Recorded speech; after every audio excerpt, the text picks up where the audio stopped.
Hello అండి. అందరికీ నమస్కారం. ఈనాటి కథలకి స్వాగతం. ఈరోజు మనం 'జిత్తుల మారి నక్క బావ' అనే కథను చెప్పుకుందాం. అనగా అనగా ఒక అడవిలో ఒక నక్క ఉండేది. అది చాలా జిత్తుల మారిది. అది ఎక్కడి నుంచి వచ్చిందో, ఎప్పుడు వచ్చిందో, ఎలా వచ్చిందో ఎవరికీ తెలియదు. దాని తరహా అంతా చిత్రంగా ఉండేది.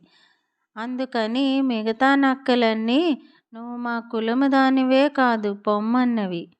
దానితో మాట్లాడటం కూడా మానివేసినాయి. ఇక నక్క ఏమి చేస్తుంది? అక్కడ తన ఆటలు సాగకపోయేసరికి అడవికి దగ్గరగా ఉన్న ఒక ఊరు పోయి అక్కడ ఆ ఊరి మంగలి సోములు అనే వానితో స్నేహం చేసుకున్నది. పాపం ఆ సోములు చాలా మంచివాడు. అతనికి ఈ నక్క సంగతి ఎంతమాత్రమూ తెలియదు.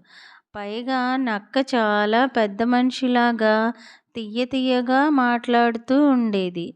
అది నిజమని సోములు నమ్మేవాడు. వాళ్ళిద్దరికీ మంచి స్నేహం కలిసింది.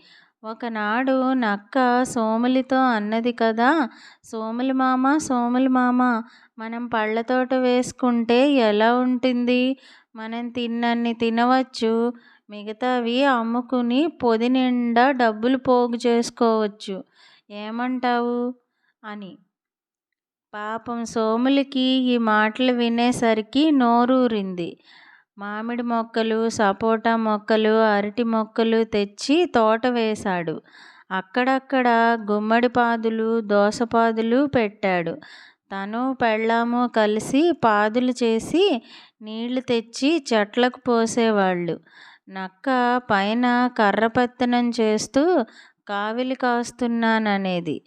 కొన్నాళ్లకు తోట కాపుకు వచ్చింది.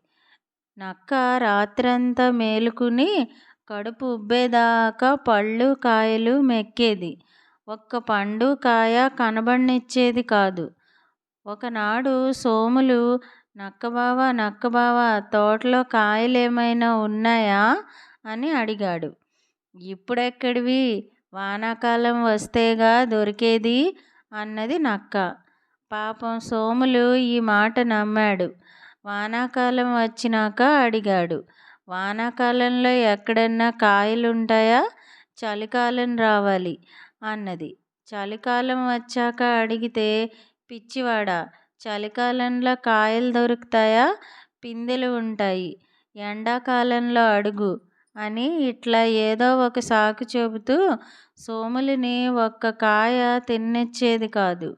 ఇంతలో ఎండాకాలం వచ్చింది. కాయలు కాచినాయి.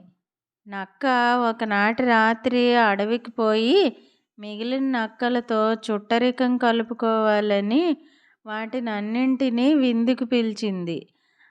అవి వచ్చి పొట్ట పట్టినన్ని తిని మిగతావి తుంచి, కొరికి, మట్టిలో పారవేసి, తొక్కి చక్కాపోయి పండుకున్నవి. పాపం మర్నాడు పొద్దున సోములు వచ్చి తోట చూసుకుంటే కళ్ళ వెంబడి నీళ్లు వచ్చినాయి. చెట్టుని ఒక్క కాయ లేదు, పండు లేదు. ఒక మూలన మాత్రం గుమ్మడి పాదుకు ఒకే ఒక్క గుమ్మడికాయ ఉంది. అది ఆకులు కమ్మి ఉండటం మూలాన కనపడటం లేదు. నక్క చేసిన మోసానికి దాన్ని దండించాలనుకున్నాడు సోములు. ఇంట్లోకి పోయి పొదిలో నుంచి కత్తులు తీసి బాగా సానబెట్టి గుమ్మడికాయకి చుట్టూ కట్టాడు. ఆ కత్తులు కనబడకుండా ఆకులు అడ్డం పెట్టి ఇంటికి పోయి హాయిగా నిద్రపోయాడు. మర్నాడు రాత్రి తీరిగ్గా నక్క వచ్చింది. దానికి బాగా ఆకలి వేస్తున్నది. తోటలో కాయలన్నీ తోటి నక్కలు అదివరకే పాడు చేసినాయి. తోట అంతా గాలించడం మొదలుపెట్టింది. ఆఖరికి ఆ గుమ్మడికాయ కనబడింది. అది అత్యాశతో ఒక్క మాటుగా గుమ్మడికాయ మీద దూకింది. ఇంకేం, దాని ఒళ్ళంతా తెగింది. నెత్తురు కారటం మొదలుపెట్టింది. ఒళ్ళంతా మంటలు. ఏడ్చుకుంటూ కాళ్ళు ఈడ్చుకుంటూ పోయి ఒక రాతి మీద కూర్చున్నది. చాలాసేపటి దాకా నెత్తురు కారిపోతూనే ఉన్నది. ఇక ఎప్పుడూ ఇలాంటి తప్పుడు పని చేయకూడదని మనసులో అనుకున్నది. సోములుని ఎన్ని తిట్టిందో లెక్కలేదు.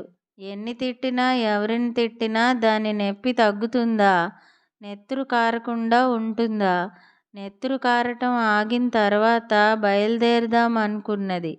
కానీ ఆ నెత్తురు ఎండి గడ్డకట్టి అందులో ఇరుక్కుపోయింది.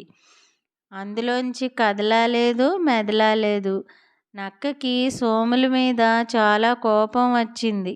నన్ను ఇందిట్లో నుంచి బయటికి రానియ్యి, వీడి పని పట్టకపోతే అని శపథం చేసింది. పాపం ముందు ఇది బయటపడితే గదా సోముల పని పట్టడానికి. మనం కూడా చూద్దాం నక్క వాడి పని ఎట్లా పట్టుతుందో. నక్కబావ నెత్తురుగడ్డలో ఇరుక్కుపోయిందని చెప్పుకున్నాం కదా. పాపం అలాగే 2 పగళ్ళు 2 రాత్రులు కదలా మెదలకుండా ఉండిపోయింది. గాయాలు నాక్కోటానికైనా మెడ కదిలించలేదు. ఎందుకంటే మెడ జూలు నిండా నెత్తురు గడ్డకట్టుకుపోయింది. సోములుని ఎన్ని తిట్టిందో లెక్కలేదు. దొంగముండా కొడుకని, చచ్చినోడని ఎన్నో తిట్లు తిట్టింది. ఎన్ని తిట్టినా దాని నొప్పి కసి తీరలేదు. సోములుని ఎలా వంచాలా అని ఎత్తుల మీద ఎత్తులు వేస్తూ ఉండిపోయింది. మూడోనాడు పెద్ద వానజల్లు పడింది. ఆ వానకు నెత్తురంతా తడిసి నక్క కదలటానికి వీలయింది. కానీ 3 రోజులు అలాగే కూర్చుని ఉండటం వల్ల నరాలు బిగుసుకుపోయి 4 కాళ్ళ మీద నిలబడలేకపోయింది. కాసేపటికి ఎలాగో నిలదొక్కుని దగ్గరున్న చెట్లలోకి పోయి ఆకులు మేసింది. దానికి అదే మందు. మీకు తెలుసా? జంతువులకు జబ్బు చేస్తే అడవిలో ఆకులు మేస్తవి. సరే, నక్కబావ మందు తిన్నది గదా, బాగానే ఉంది. కానీ దానికి తిండి ఎట్లా? అదీగాక 3 రోజుల నుంచి కటిక ఉపవాసం అయ్యే. పోయి కోడిపిల్లల్ని, బాతుపిల్లల్ని వేటాడ్డానికైనా ఒంట్లో ఓపిక లేదయ్యే. ఎట్లాగా అని ఆలోచిస్తోంది ఆ చెట్టు కింద కూర్చుని.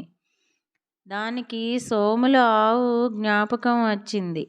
దగ్గరలోనే ఉంది సోముల ఇల్లు. దాన్ని ఎట్లాగన్నా చంపిస్తే హాయిగా 10 రోజులు తినవచ్చు అనుకుంది. ఇట్లా ఆలోచిస్తూ ఉండగా ఆ దోవన తోడేళ్ల దంపతులు వచ్చినాయి. నక్కకు ఒక ఆలోచన వచ్చింది. మగ తోడేలుని పిలిచి, ఇదిగో తోడేలు మామ, మీకు ఆవు దొరికితే చంపుతారా అని అడిగింది. ఓ అన్నవి తోడేళ్ళు. అయితే మీరిక్కడే ఉండండి, నేను వెళ్ళి ఆవును తెస్తా అని చెప్పి నక్కబావ మెల్లిగా సోములు ఇంటికి వెళ్ళి పెరట్లోంచి కొట్టంలోకి పోయింది. అప్పటికి బాగా చీకటి పడింది. సోములు ఇంట్లో అన్నం తింటున్నాడు. కొట్టంలో ఎవ్వరూ లేరు. మెల్లిగా ఆవు తాడు కొరికి దొడ్డిదోవనే ఆవును తీసుకొచ్చింది. తోడేళ్ళు ఆవు కోసం చెట్టు వెనకాల దాక్కుని ఉన్నాయి. ఆవును చూడగానే పొంచి ఉన్న తోడేళ్ళు వెనకాలగా వచ్చి పైనబడి చంపి పారవేసినాయి. ఈ లోపల సోములు అన్నం తిని ఆవుకు మేత వేసి పోదామని కొట్టంలోకి వచ్చాడు. ఆవు లేదు. పాపం గాబరా పడి ఇరుగు పొరుగు వాళ్ళని పిలిచి కాగడాలు, నూనె బుడ్లు చేతబుచ్చుకుని వెతుక్కుంటూ తోడేళ్ల దగ్గరికి వచ్చాడు. తోడేళ్ళు మనుషుల్ని చూడగానే పారిపోయినాయి. నక్కబావ అంతకు ముందే వాళ్ళని చూసి గుబురులో దాక్కున్నాడు. చచ్చిపోయిన ఆవును చూసేసరికి పాపం సోములకి ఏడుపు వచ్చింది. కన్నీరు మున్నీరుగా ఏడ్చాడు. ఏం చేస్తాడు?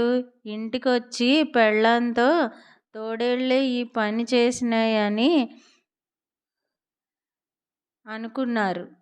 నక్కబావ మీద వాళ్ళకి కాస్త కూడా అనుమానం రాలేదు. మర్నాడు ఉదయాన్నే తోలైనా అమ్ముకుందామని సోములు ఊరివాళ్లతో పోయి చెప్పాడు. ఊరివాళ్ళు మాకిప్పుడు చేలల్లో పనులున్నాయి, తీరిక లేదని చెప్పారు. పాపం సోములు ఏం చేస్తాడు? అవును, అలాగే వదిలిపెట్టి ఊరుకున్నాడు. ఈ లోపల నక్కబావ ఏం చేశాడు? ఆవు కడుపుకు బెజ్జం పెట్టి రోజు రాత్రిళ్ళొచ్చి తినటం మొదలుపెట్టాడు. 3 రోజులైన తర్వాత కడుపు బాగా ఖాళీ అయింది. నక్కబావ మళ్ళీ అక్కడికి ఇక్కడికి తిరగటం ఎందుకని పగలంతా కూడా ఆవు కడుపులోనే ఉండి ఆకలైనప్పుడల్లా తినటం మొదలుపెట్టాడు. ఇట్లా 4 రోజులు అయ్యేసరికి మాంసం అయిపోయింది. ఇక నక్కబావ బయటికి పోదామనుకున్నాడు. కానీ ఆవు తోలు ఎండకి ఎండి బెజ్జం బాగా బిగుసుకుపోయింది. పాపం నక్కబావ ఏం చేస్తుంది? కొరికి బయటికి రావాలని చూసింది గాని దాని తరం కాలేదు. అయ్యో, మళ్ళీ దేంట్లో చిక్కుకున్నానేమిరా దేవుడా అని విచారించింది నక్కబావ. ఏమి లాభం, ఇప్పుడెన్ని అనుకున్నా ఇంకో 2 రోజులు గడిచినాయి. ఒక రోజున ఊరివాళ్ళ దోవన పోతూ ఎండుకుపోయిన ఆవును చూసి దీన్ని ఇంటికి లాక్కుపోయి తోలు ఒలుచుకుంటే బాగుంటుందనుకున్నారు. అనుకుని కొమ్ములు పట్టుకుని ఈడ్చుకుపోబోయారు. నక్కకి ఇది చూసేసరికి పై ప్రాణాలు పైనే పోయినాయి. కానీ దానికి చప్పున ఒక ఉపాయం తోచింది. ఎవర్రా అది? ఎవర్రా మీరు? మీకు మదమెక్కిందా? నేనెవరనుకున్నారు? ఈ ఊరి గ్రామదేవతను. నాకు కోపం తెప్పిస్తారా? మీ ఊరు నాశనం చేయబోతున్నాను. రేపు సాయంత్రం లోపల 100 బిందెల నీళ్లు, 1 కోడి పుంజుతోనూ వచ్చి నీళ్లతో నన్ను అభిషేకం చేసి కోడిపుంజును నాకు బలి ఇవ్వకపోతే మీ ఊరుకు గత్తెర తెస్తాను అని బిగ్గరగా అరిచింది నక్కబావ. పాపం ఈ మాటలు వినేసరికి ఊరివాళ్ళకి భయం వేసింది. వాళ్ళు ఆవును వదిలిపెట్టి ఊళ్ళోకి పరిగెత్తి పోయి మునసబుతోనూ కరణాలతోనూ ఈ సంగతి చెప్పారు. వాళ్ళందరూ ఆవు దగ్గరికి తిరిగి వచ్చి దేవరికి దండం పెట్టి, అమ్మా తల్లి గంగానమ్మ, మా వల్ల తప్పేందమ్మా అని అడిగారు. మీ వల్ల కాదు, మీ ఊరివాడు సోములు వల్ల. వాడు ఆవును చంపాడు. ఆ పాపమంతా మీ ఊరికి చుట్టుకుంది. మీరు పోయి సోముల పెళ్ళాన్ని పంపి ఇందాకనే చెప్పిన పూజలు చేయించండి. మీ జోలికి రాను, లేకపోతే మీ ఊరు సర్వనాశనం చేస్తాను అన్నది నక్కబావ. అప్పుడు మునసబు, కరణము, ఊళ్ళో వాళ్ళు అంతా సోములు ఇంటికి పోయి ఇదంతా నీ తప్పేనట, ఈ పూజ ఖర్చంతా నువ్వే పెట్టుకోవాలి అని చెప్పారు. పాపం సోములు ఏం చేస్తాడు? 100 బిందెల నీళ్లు, పళ్ళు, పత్రి, పెద్ద కోడిపుంజు తీసుకుని తప్పెట్లు, తాళాలు, గణాచారులతో పూజ చేయటానికి మొగుడు పెళ్ళాలు ఆవు దగ్గరికి వచ్చారు. కోడిని కాళ్ళు గట్టి ఆవు ముందు పడేసి 100 బిందెల నీళ్లు ఆవు మీద పోసి సోములు భార్య ఆవు ముందు ప్రాణాచారం పడ్డారు. అప్పటికి ఆవు తోలు బాగా మెత్తబడింది. కంత మళ్ళీ పెద్దదయింది. నక్క ఒక్క దూకున ఆవు కడుపులోంచి బయటికి దూకి కోడిపుంజును నోట కరుచుకుని ఒకటే పరుగు. పాపం నక్క తంతు తెలియగానే సోముల మీద ఊళ్ళో వాళ్ళకి జాలి వేసింది. తలా కాస్త డబ్బిచ్చి ఇంకో ఆవును కొనుక్కోమన్నారు. నక్కబావ ఇవాళ బాగా హుషారుగా ఉన్నాడు. వారం రోజుల నుంచి ఆవు మాంసం దొరకటం వల్ల కొంచెం పుంజుకున్నాడు. పైగా ఇవాళ కోడిపుంజు దొరికింది. మళ్ళీ మామూలు బరిలోకి పోయి పడుకుని సోములు జాగ్రత్త, నిన్ను ఇంతటితో వదులుతాననుకున్నావేంటి అని బెదిరించింది. పాపం సోములు అక్కడ లేడుగా వినటానికి. హాయిగా ఇంట్లో పడుకుని నిద్రపోతున్నాడు. చూద్దాం ఈ మాట నక్క మళ్ళీ ఏమి చేస్తుందో.